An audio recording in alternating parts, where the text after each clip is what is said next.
Hi, I'm Ryan Cummings from R&R Law Group. Welcome to Your Brother at Law. Here, we break Arizona law in simple, straightforward terms. Whether you need tips or insights on legal processes, I'm here to make the law easier to understand. Let's dive in and make legal knowledge more accessible for everyone. Hi, I'm Ryan with the R&R Law Group. One of the questions that we had more recently was, what happens if you've pled not guilty, but then are later found guilty at a trial?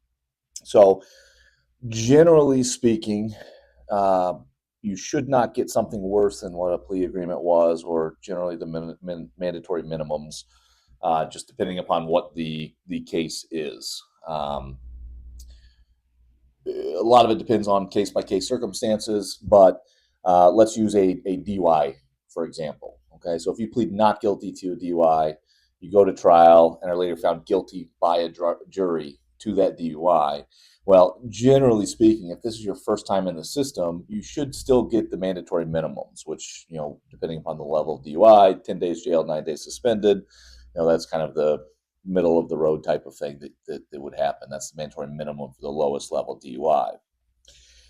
Generally speaking, the judge will not add what we call a trial tax, meaning that you exercise your constitutional right to have a trial. So the judge will not increase your penalty at trial just because you had pled not guilty and you exercise your right to a trial. Now, that's not always the case. If there's any sort of aggravating circumstances, such as maybe there was a collision or somebody got hurt or there was something else that led into the facts that get brought out during a trial that wouldn't have gotten brought out during a plea agreement, that a judge couldn't increase the sentence that you get. But generally speaking, by pleading not guilty, and again, remember, it's not your job to prove your innocence. It's the state's job to prove you guilty beyond a reasonable doubt. And that's why we say, oftentimes when a plea is a plea to the charge, you might as well go to trial because, make the state prove their burden and go through those steps in order to prove you guilty.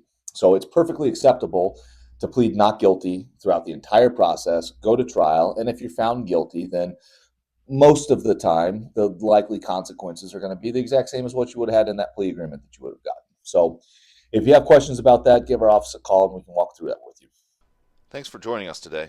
If you found this video helpful, please hit that like button and subscribe to our channel for more valuable insights. We'll see you in the next video.